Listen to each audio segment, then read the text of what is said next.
Hello दोस्तों, आप सभी का स्वागत है हमारे यूट्यूब चैनल आशीष जी के एकेडमी पे। तो दोस्तों, आज हम बहुत दिनों के बाद प्रैक्टिस सेट लेकर आए हैं जो कि सीटेट जो कि जुलाई में जो एग्ज़ाम होने वाला है, वह इसका हम लोग प्रैक्टिस सेट आज पहला प्रैक्टिस सेट कर रहे हैं और इसके बाद हम लोग कंटिन्यू करते रहेंगे। तो आज का प्रैक्टिस सेट है जो एक कि पर्यावरण का प्रैक्टिस सेट है। तो चलिए स्टार्ट करते हैं आज का पहला प्रश्न। चलिए स्टार्ट करते हैं। आज का पहला प्रश्न है, एक क्वेश्चन थोड़ा सा बड़ा है तो छोटा कर लेते हैं। निम्नलिखित में से सत्य कथन पर विचार कीजिए। तो इसमें से पूछ रहा है कौन सा सत्य है, आपको बताना है। तो इसमें कौन सा आंसर हमारा सही होगा। तो निम्नलिखित में से कौन सा सत्य होगा। उत्तर प्रदेश में कचनार के फूल की सब्जी बनाई जाती है। केरल में केले के फूल की सब्जी बनाई जाती है। महाराष्ट्र के लोग सहजन के फूल की सब्जी खाते हैं। इस उपरोक्त सभी इसमें से कौन सा ऑप्शन सही है। इसमें से कौन सा ऑप्शन सही है, आप लोग बताइए। इसमें से कौन सा ऑप्शन सही है। तो इसमें जो ऑप्शन सही होगा हम लोग का, यह ऑप्शन सभी सही है। यह ऑप्शन सभी सही है। यह उत्तर प्रदेश में कचनार के फूल की सब्जी खाई जाती है। केरल में केले के फूल की सब्जी बनाई जाती है और महाराष्ट्र के लोग सहजन के फूल की सब्जी या पकौड़े खाते हैं। ठीक। और केरल के लोग जो हैं यहाँ टेपियोका की सब्जी भी खाते हैं। तो इसको भी याद रखिएगा। इसमें जो ऑप्शन सही होगा हम लोग का डी सही है। चलिए आगे चलते हैं। क्वेश्चन नंबर सेकेंड, निम्नलिखित में से कहाँ के लोग अवियल या टोपियोका मिश्रित सब्जी खाते हैं। तो अभी हम बताए हैं। तो यह अवियल टोपियोका मिश्रित सब्जी कहाँ के लोग खाते हैं। महाराष्ट्र के खाते हैं, उत्तर प्रदेश के खाते हैं, गोवा खाते हैं, केरल के खाते हैं। तो यह कहाँ के लोग खाते हैं टोपियोका। तो यह कहाँ के लोग खाते हैं, केरल के लोग टोपियोका खाते हैं यहाँ की सब्जी। ठीक ना, आप लोग इसको याद रखिएगा, टोपियोका केरल के लोग खाते हैं। Question number third, Ronald Ross को नोबेल पुरस्कार किस वर्ष दिया गया। तो रोनाल्ड रॉस को नोबेल पुरस्कार किस वर्ष दिया गया, आपको बताना है। 1900 में, 1901 में, 1902 में, 1903 में। तो यह आपको बताना है रोनाल्ड रॉस को किस वर्ष पुरस्कार दिया गया। और इनकी मृत्यु जब हुई थी तो यह इनकी मृत्यु 1905 में हुई थी। तो 1905 में इनकी मृत्यु हुई थी और यह इनको पुरस्कार दिया गया था 1902 में। किस लिए, तो यह मलेरिया की खोज किए थे रोनाल्ड रॉस। ठीक ना, इसके लिए इन्हें नोबेल पुरस्कार दिया गया था। चलिए आगे चलते हैं। निम्नलिखित में से मलेरिया की खोज किसने की थी। तो आपको बताना है निम्नलिखित में से मलेरिया की खोज किसने की थी। रोनाल्ड रॉस, लुइस ब्रेल, अल्बरूनी, इनमें से सभी आपको बताना है। तो यह किसने की थी। तो इसमें कौन सा ऑप्शन से होगा, मलेरिया की खोज किसने की थी। तो अभी हम लोग जाने हैं रोनाल्ड रॉस हैं जो कि यह मलेरिया की खोज किए थे। और लुइस ब्रेल जो कि एक अंधे व्यक्ति थे, इन्होंने एक पद्धति सिस्टम बनाया था जो कि अंधे लोग भी उससे पढ़ सकते थे। और अल्बरूनी जो था यह भारत में आया हुआ था और यह भारत का वर्णन अपने पुस्तक में किया। पोखरों का, तालाबों का या और सीढ़ियों का यह वर्णन किया था। तो इसमें जो ऑप्शन मलेरिया खोज रोनाल्ड रॉस है। ठीक, चलिए आगे चलते हैं। हीमोग्लोबिन की कमी से कौन सा रोग होता है। हीमोग्लोबिन की कमी से कौन सा रोग होता है, आपको बताना है। ऑप्शन इसमें कौन सा सही होगा। हीमोग्लोबिन की कमी से कौन सा रोग होता है। Blue baby syndrome, anaemia, itai या त्वचा कैंसर। हीमोग्लोबिन की कमी से कौन सा रोग होता है, आपको बताना है। तो हीमोग्लोबिन की कमी से कौन सा रोग होता है, यह होता है एनीमिया होता है, जो कि जल युक्त जो जल में क्या होता है, सीसा पारा पाया जाता है। ठीक ना, सीसा जो पीने योग्य जो जल होते हैं उसमें सीसा पाया जाता है। इसके वजह से हीमोग्लोबिन की कमी पाई जाती है। तो इसमें एनीमिया रोग होता है। त्वचा कैंसर जो होता है यह आर्सेनिक युक्त जल पीने से होता है। आर्सेनिक युक्त जल पीने से होता है। तो इसको आप लोग याद रखिएगा।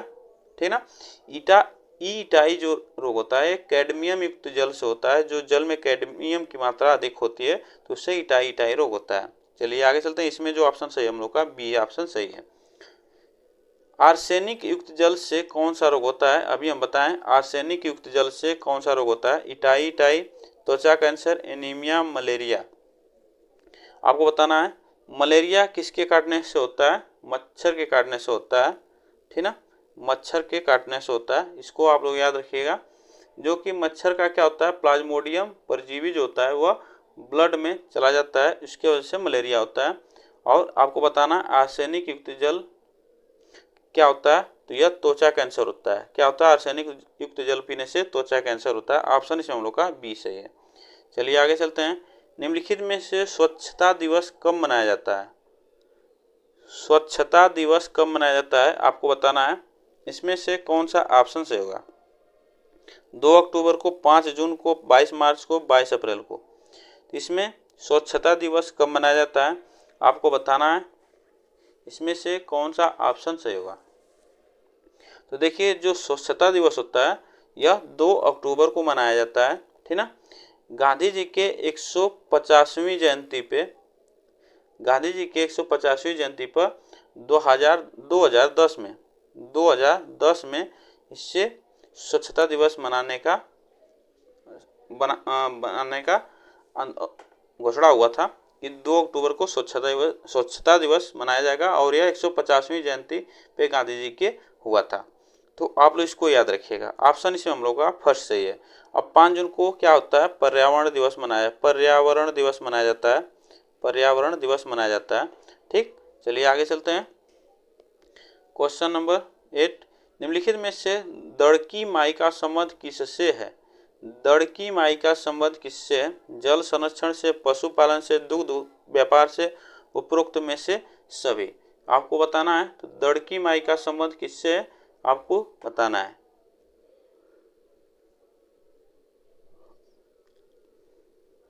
अगर दड़की माई का संबंध राज्य से पूछे, किस राज्य से है, तो आप लोग बताइएगा राजस्थान से। कहाँ से? राजस्थान से। राजस्थान के किस जिले से? तो अलवर जिले से। अलवर जिले से, राजस्थान के अलवर जिले से संबंध है। और इनका अगर संबंध पेशा की बात करें तो यह सभी है। यह जल संरक्षण, पशुपालन, दुग्ध व्यापार, यह सभी के लिए जानी जाती थी। इससे क्या करते थे, दूध से जो बना होता है मावा, वह उससे बेचकर बाजार में पैसा कमाती थी। दड़की माई का संबंध यह पशुपालन, जल संरक्षण, दुग्ध सभी से है। आप लोग इसको याद रखिएगा। चलिए आगे चलते। तो यह किताबुल हिंद किसकी है? तो अलबरूनी की है। यह कहाँ का था? तो यह उज्बेकिस्तान का था। कहाँ का था? उज्बेकिस्तान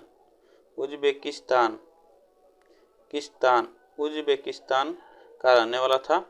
आप लोग इसको याद रखिए, उज्बेकिस्तान का रहने वाला था अलबरूनी। चलिए आगे चलते हैं। क्वेश्चन नंबर, कच्चा दूध पेट में पचने में कितना समय लगता है? कच्चा दूध को पेट में पचने में कितना समय लगता है? 2 घंटा, 2 घंटा 15 मिनट, 3 घंटा 20 मिनट, 1 घंटा 30 मिनट। तो कच्चा दूध पेट में पचने में कितना समय लगता है? तो कच्चा दूध को पेट में पचने में कम से कम 2 घंटा 15 मिनट समय लगता है। तो 2 घंटा 15 मिनट में दूध पचता है। या आप लोग इसको याद रखिएगा। ऐसा क्वेश्चन आ सकता है, एनसीईआरटी का ही टॉपिक है पूरा। ब्लू माउंटेन किसे कहते हैं? हिमालय की पहाड़ी को, नीलगिरी की पहाड़ी को, सागर माथा को, उपरोक्त में से कोई नहीं। तो ब्लू माउंटेन किसे कहते हैं आपको यह बताना है। तो ब्लू माउंटेन किसे कहते हैं आप लोग इसको बताइए। इसमें से कौन सा ऑप्शन सही होगा? तो ब्लू माउंटेन किसे कहते हैं? तो ब्लू माउंटेन नीलगिरी की पहाड़ी को कहते हैं। नीलगिरी की पहाड़ी को ब्लू माउंटेन कहते हैं। चलिए आगे चलते हैं। वेलक्रो का आइडिया सर्वप्रथम किस देश ने दिया? तो आपको बताना है वेलक्रो का आइडिया सर्वप्रथम किस देश ने दिया? भारत, अमेरिका, चीन, स्विट्जरलैंड। आपको बताना है वेलक्रो का आइडिया सर्वप्रथम किसने दिया? आपको बताना है तो किसने दिया था। तो देखिए वेलक्रो जो थे यह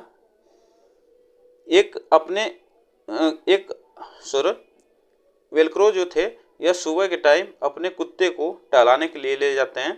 तो उस समय झाड़ियों में वह कुत्ता जाता है और कुत्तों के बालों में एक वेलक्रो मतलब एक ऐसा अजीब खरपतवार देखते हैं, उसके बालों में फंसा रहता है। तो वो देखते हैं कि यह क्या है, तो उससे देखते हैं कि वो बालों में बहुत अच्छे से जकड़ा हुआ है। तो वह उनके दिमाग में आइडिया आता है वेलक्रो का। तो उस तरह यह वेलक्रो एक आइडिया से वह ऐसी चीज बनाते हैं जिससे हम आज तक प्रयोग में लाते हैं। जैसे जूता चप्पल में हम लोग यूज करते हैं, बहुत से बैग में भी यूज करते हैं। तो यह वेलक्रो का ही आइडिया था, जो कि कहाँ के थे, तो यह स्विट्जरलैंड के थे, ठीक ना। यह स्विट्जरलैंड के रहने वाले थे। ऑप्शन इसमें हम लोग का डी सही है। चलिए आगे चलते हैं। घटपर्णी किस वर्ग में आता है? घटपर्णी पौधा जो आता है किस वर्ग में आता है? उत्पादक, उपभोक्ता, शाकाहारी और उपरोक्त में से कोई नहीं। तो घटपर्णी पौधा किस वर्ग में आता है आपको बताना है। तो घटपर्णी पौधा किस वर्ग में आता है, आप लोग इसको बताइए। तो घटपर्णी पौधा जो है यह उत्पादक वर्ग में आता है, ठीक ना। उत्पादक वर्ग में आता है, जो कि यह बहुत खतरनाक पौधा होता है। यह छोटे बड़े जीवों को शिकार करता है। तो यह उत्पादक वर्ग में आता है, ठीक। निम्नलिखित में से कौन सा जीव है जो मनुष्य से 4 गुना अधिक देख सकता है? तो मनुष्य से 4 गुना अधिक देख सकता है। शेर है, बाघ है, चील, गिद्ध, बाज, उपरोक्त में से कोई नहीं। तो कौन सा आपको बताना है, कौन सा पक्षी चाहे या तो जीव है जो कि मनुष्य से 4 गुना अधिक देख सकते हैं। तो इसमें से कौन सा ऑप्शन सही होगा? तो यह मनुष्य से 4 गुना अधिक देख सकते हैं। चील है, गिद्ध है और बाज, यह मनुष्य से 4 गुना अधिक देख सकते हैं। और शेर और बाघ की बात करते हैं तो यह मनुष्य से 6 गुना अधिक देख सकते हैं, ठीक ना। यहाँ पे हम 4 गुने की बात कर रहे हैं, 4 गुना की बात कर रहे हैं, और यह शेर और बाघ जो है मनुष्य से 6 गुना अधिक देख सकते हैं। चलिए आगे चलते हैं। क्वेश्चन नंबर 15, निम्नलिखित में से कौन सा जीव है जो अपनी मादा को उसके गंध से कई किलोमीटर दूर से पहचान लेता है? कौन सा जीव है आपको बताना है। शेर है, बाघ है, रेशम का कीड़ा है, कुत्ता है, जो कि कई किलोमीटर की दूरी से अपनी मादा के गंध को पहचान लेता है। तो वह कौन सा कीड़ा है? तो यह रेशम का कीड़ा है। कौन सा जीव है? रेशम का कीड़ा जो है यह अपने मादा को कई किलोमीटर दूर से पहचान लेता है। चलिए आगे चलते हैं। हाथी कितने घंटे सोता है? तो हाथी कितने घंटे सोता है? 2 से 4 घंटे, 1 से 2 घंटे, 8 घंटे, 6 घंटे। तो हाथी कितने घंटे सोता है आपको बताना है। तो आप लोग बताइए। देखिए, अगर हाथी चिड़ियाघर में रहता है, अगर हाथी चिड़ियाघर में रहता है तो वह 4 से 6 घंटे सोता है, 4 से 6 घंटे सोता है। और अगर हाथी अपने प्राकृतिक आवास में रहता है, तो वह 2 से 4 घंटे ही सोता है, ठीक ना। तो आप लोग इसको याद रखिएगा। अगर हाथी चिड़ियाघर में रहता है तो 4 से 6 घंटा सोता है, लेकिन हाथी हम अगर कभी आंसर लगाएंगे तो उसके प्राकृतिक आवास के अनुसार लगाएंगे आंसर, तो 2 से 4 घंटे। ऑप्शन इसमें हम लोग का सही होगा। अगर 2 नहीं रहेगा तो 4 घंटे लगाइएगा, 4 घंटे ऑप्शन सही होगा। चलिए आगे चलते हैं। क्वेश्चन नंबर 17, पशुओं के जुगाली करने से कौन सी गैस उत्पन्न होती है? मेथेन होती है, नाइट्रोजन होती है, एथेन होती है, उपरोक्त सभी। तो पशु क्या करते हैं, जब वह अपना भोजन कर लेते हैं तो अपने मुख में वह कुछ जुगाली करते रहते हैं, जैसे झागनुमा निकलती है उन पशुओं के मुख से। तो वह उस झागनुमा को हम क्या कहते हैं, वह उससे कौन सी गैस निकलती है? तो वह हम कहते हैं मीथेन गैस उससे निकलती है, उसके जुगाली करने से। तो पशुओं की जुगाली करने से मीथेन गैस निकलती है, इसको आप लोग याद रखिएगा। चलिए आगे चलते हैं। क्वेश्चन नंबर 18, भारत का टाइगर स्टेट किसे कहा जाता है? तो भारत का टाइगर स्टेट किसे कहा जाता है? उत्तर प्रदेश को, मध्य प्रदेश को, कर्नाटक को, गुजरात को। तो आपको बताना है भारत का टाइगर स्टेट किसे कहा जाता है। तो भारत का टाइगर स्टेट किसे कहा जाता है? तो यह भारत का टाइगर स्टेट मध्य प्रदेश को कहा जाता है। ऑप्शन इसमें हम लोग का सही होगा, बी ऑप्शन सही है, ठीक है ना। तो मध्य प्रदेश को टाइगर स्टेट के नाम से जाना जाता है। चलिए आगे चलते हैं। निम्नलिखित में से किस जीव के दोनों कान अलग अलग दिशा में घूम जाते हैं? तो निम्नलिखित में से किस जीव के दोनों कान अलग अलग दिशा में घूम जाते हैं? हाथी के, खरगोश के, बाघ के, गाय के। तो किस जीव के दोनों कान अलग अलग दिशा में घूम जाते हैं, आपको बताना है। जो कि वह अपने कानों के घुमाव के कारण अलग अलग आवाज को पहचानता है, तो वह बाघ है जो कि अपने कानों को अलग अलग दिशा में घुमा सकता है। चलिए आगे चलते हैं। क्वेश्चन नंबर 20, शिकारी घटपर्णी पौधा कहाँ पाया जाता है? तो कहाँ पाया जाता है? ऑस्ट्रेलिया में पाया जाता है, भारत में पाया जाता है, इंडोनेशिया में पाया जाता है, उपरोक्त सभी। तो शिकारी पौधा जो घटपर्णी पौधा होता है वह कहाँ पाया जाता है? इसमें से आपको बताना है कौन सा ऑप्शन सही होगा।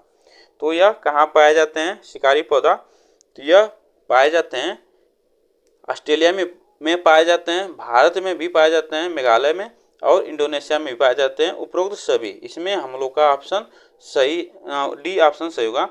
यह सभी जगह पाए जाते हैं, ऑस्ट्रेलिया, भारत, इंडोनेशिया में। तो इसमें ऑप्शन हम लोग का डी सही होगा। तो दोस्तों आज के लिए बस इतना ही क्वेश्चन है। अगर वीडियो आपको अच्छी लगी हो तो चैनल को प्लीज़ सब्सक्राइब कर लीजिएगा, बेल आइकन को दबा लीजिएगा और वीडियो को लाइक कर दीजिएगा और वीडियो को शेयर कर दीजिएगा। फिर मिलते हैं नेक्स्ट वीडियो में। आज के लिए बस इतना ही।